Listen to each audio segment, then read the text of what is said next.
The moment Rachel stepped into the office that evening, a strange silence clung to the high-rise like a thick fog. Usually bustling with the mechanical hum of computers, ringing phones, and the faint chatter of employees rushing to finish their deadlines, the office now felt like a hollow cathedral. The lights were dim, almost all of them turned off, leaving shadows stretching across the polished floors. Her mop squeaked against the tiles as she pushed it, each step echoing in the empty space. That's when she noticed him, sitting alone in the corner, shoulders hunched, the faint glimmer of his expensive watch catching the weak light from the window. Tears rolled silently down his face. Rachel froze. She didn't know who he was, but something about the vulnerability, the sheer human pain, rooted her to the spot. Before we dive further, if you believe in kindness and second chances, please take a moment to like, comment, share, and subscribe to Light of Kindness.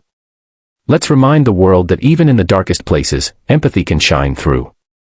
Rachel's job as a cleaning lady wasn't glamorous, nor was it easy. She had spent the better part of her life scrubbing floors, dusting desks, and sanitizing surfaces, often invisible to the people around her. Her hands bore the marks of hard work, calloused fingers, broken nails, and a persistent soreness that never truly went away. But she loved it in its own strange way. There was dignity in the work, she thought. A quiet satisfaction in leaving things better than she found them. And yet, that evening, as she looked at the men curled up in the shadowed corner, she felt a pang of something deeper, something beyond cleanliness, beyond duty. At first, she hesitated, unsure if she should intrude. But there was a trembling in his frame that spoke louder than words. She knelt beside him, careful not to startle him. "Are you okay, sir?" she asked softly, her voice gentle but carrying the authority of someone who had faced life's hard edges and survived. The man flinched, wiping his face roughly with his hands. He shook his head, too defeated to speak. Rachel didn't push.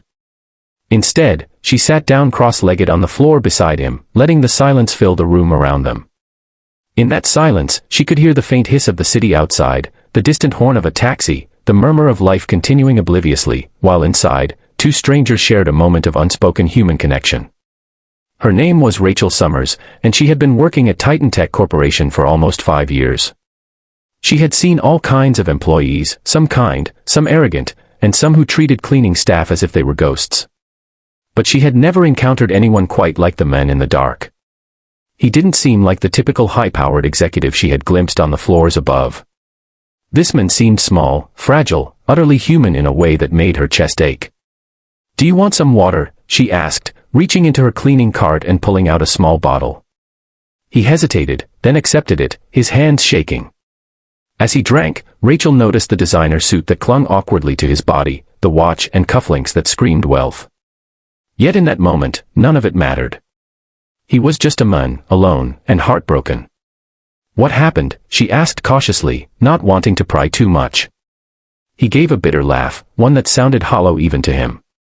"It doesn't matter," he muttered. "No one would care anyway." Rachel shook her head. "It matters to me. Everyone's pain matters. You're not invisible here." The words were simple, but they seemed to reach him. He shifted slightly, and for the first time, Rachel got a good look at his face. There was a rawness there, an unguarded vulnerability that she had never seen in any of the high-flying executives above. His dark eyes glistened with unshed tears, and his jaw trembled with the weight of something he hadn't shared with the world. His name, she learned, was Marcus Caldwell. And the truth, when it finally came out, hit her like a punch to the gut. Marcus was the CEO of Titan Tech, the very same company that had fired her just 3 months ago. He had personally signed the paperwork terminating her employment, citing budget cuts and restructuring. Rachel had left that day with her heart heavy, unsure how she would provide for her family, feeling the bitter sting of humiliation and despair. She had told herself she would never step foot in that office again, yet here she was, sitting beside the man who had caused her so much pain, finding him crying in the dark. For a moment, they just stared at each other.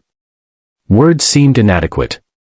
The past hung between them like a dense fog, heavy with resentment, fear, and unspoken truths. Rachel's mind raced. She could have walked away. She could have let pride dictate her actions, could have scowled and demanded an explanation, or even a confrontation. But something inside her refused to let him suffer alone. "I never knew," she whispered finally. "I didn't know it was you."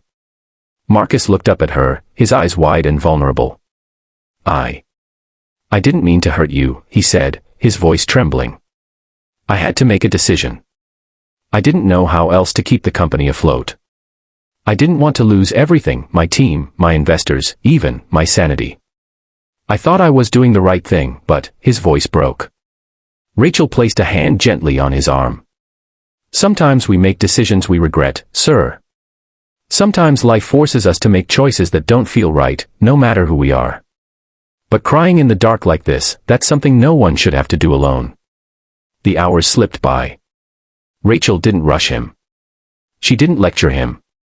She just sat, offering quiet companionship and small gestures of care, pouring him water, fetching a chair for him to rest on, sharing stories of her own struggles, of nights spent worrying about bills, about her son's school tuition, about her aging mother.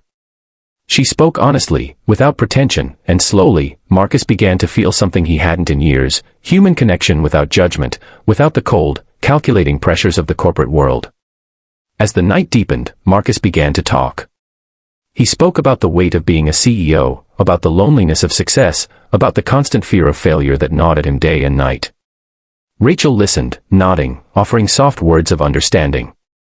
And in turn, she shared the story of her life after being fired, the struggles, the humiliation, and the small victories that kept her going. In that dark office, two very different worlds collided, not with anger, but with empathy. By the time dawn's first light started to filter through the blinds, Marcus was no longer curled in despair. He sat upright, a small, tentative smile forming on his face. Rachel helped him up, and for the first time, she saw the men behind the title, behind the wealth, behind the power, just a human being who had fallen and needed a hand to rise again. "Thank you," Marcus whispered, his voice thick with emotion. "For staying. For listening. For being kind when you had every reason not to be." Rachel smiled, a warmth spreading through her chest. "Everyone deserves kindness," she said simply.